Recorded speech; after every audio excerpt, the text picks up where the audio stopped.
মন্ত্রশক্তি দ্বারা কি কি রোগ ভালো করা যায় একজন প্রশ্ন করেছে। তো আজকে আমি আপনাদেরকে বলবো মন্ত্রশক্তি দ্বারা কি কি রোগ ভালো হয়। অনেক ঔষধের গায়ে আপনারা লেখা দেখবেন, ইহা মন্ত্রশক্তির ন্যায় কাজ করে। এই মন্ত্রশক্তি সব ধর্মের মধ্যে আছে। যুগ যুগান্তর ধরে, হাজার হাজার বছর ধরে মুনি ঋষিরা সাধনার জন্যে বা শটকর্মের জন্যে এই মন্ত্রশক্তিকে ব্যবহার করছে। মন্ত্রশক্তি আর কিছুই নয়, সাধকের সাধনার ফল, ঈশ্বরের প্রার্থনা যে হে ঈশ্বর, অমুকের এই সমস্যা হচ্ছে, এটা ভালো করো, তার ঈশ্বরের দোহাই দিয়ে সেটাকে প্রয়োগ করা। তো তিনি সাধনা করে ঈশ্বরের কাছে এই বর প্রাপ্তি করেছেন যে আমি মন্ত্রশক্তি দ্বারা মানুষের উপকার করব।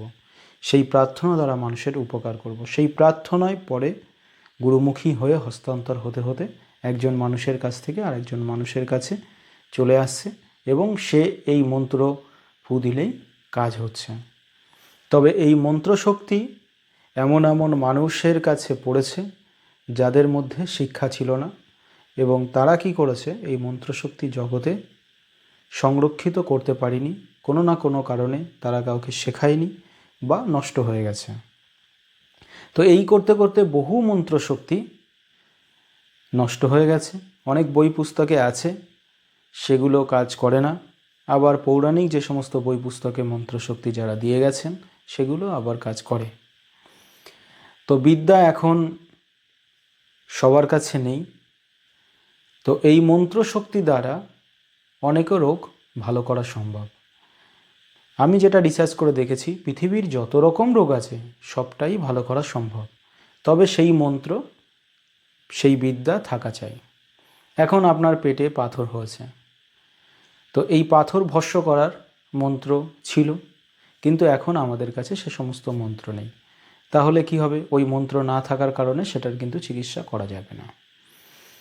আবার যেগুলি আমাদের কাছে আছে, যেগুলি রোগের চিকিৎসা করার, সেগুলো কিন্তু প্রয়োগ করে উপকার হচ্ছে মানুষের। তাই মন্ত্রশক্তি দ্বারা পৃথিবীর যত রকম রোগ আছে সমস্ত রোগ ভালো করা সম্ভব। তেমন মন্ত্র আদি যুগে ছিল, এবং এখন যার যার কাছে যেরকম বিদ্যা আছে সেই বিদ্যা দ্বারা সেইটুকুনি করা যেতে পারে। এবার আপনি বলবেন, তাহলে মন্ত্র দ্বারা যদি সব রোগ ভালো করা যায় তাহলে এত ডাক্তার এত কিছু লাগতো না। আমি আগেই বলেছি, মন্ত্রশক্তি সব লোকে জানে না। অনেক তান্ত্রিকরাই মানতে চায় না যে মন্ত্র দ্বারা মানুষের রোগ ভালো করা সম্ভব। তারা জানে যে মন্ত্র দিয়ে বশীকরণ হয়, উচ্চাটন হয়, মারণক্রিয়া হয়, বা কারোর ক্ষতি করা থাকলে, ব্ল্যাক ম্যাজিক থাকলে সেটা কাটানো যায়। তারা জানে না যে রোগ ব্যাধি ভালো হয়। অর্থাৎ এই বিদ্যা সাধারণ মানুষের কাছে তেমনভাবে নেই। লক্ষ লক্ষ মানুষের মধ্যে কয়েকজনের কাছে কিছু কিছু বিদ্যা আছে।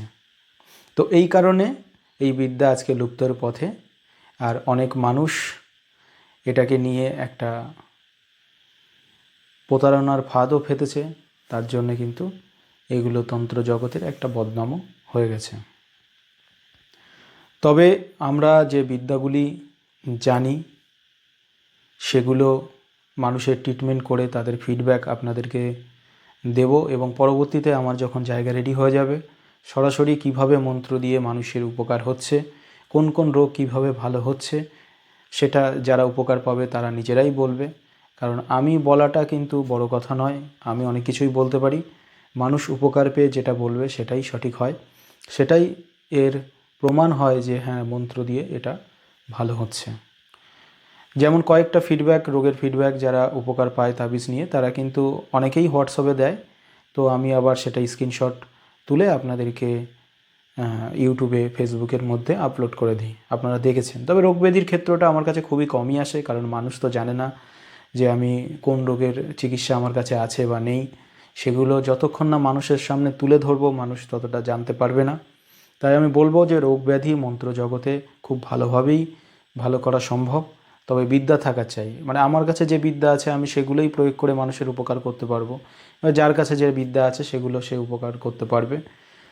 তো মোটামুটি কোন কোন রোগের ক্ষেত্রে আমি চিকিৎসা করতে পারবো সেগুলো আমাদের যখন সরাসরি আপনাদেরকে দেখব কঠিন সমস্যা, তবে আমি বলবো প্রথমে কোনো রোগ হলে আপনার যে চিকিৎসা শাস্ত্র এখন অনেক উন্নত, প্রথমে ডাক্তারের কাছে যাবেন, চিকিৎসা করবেন।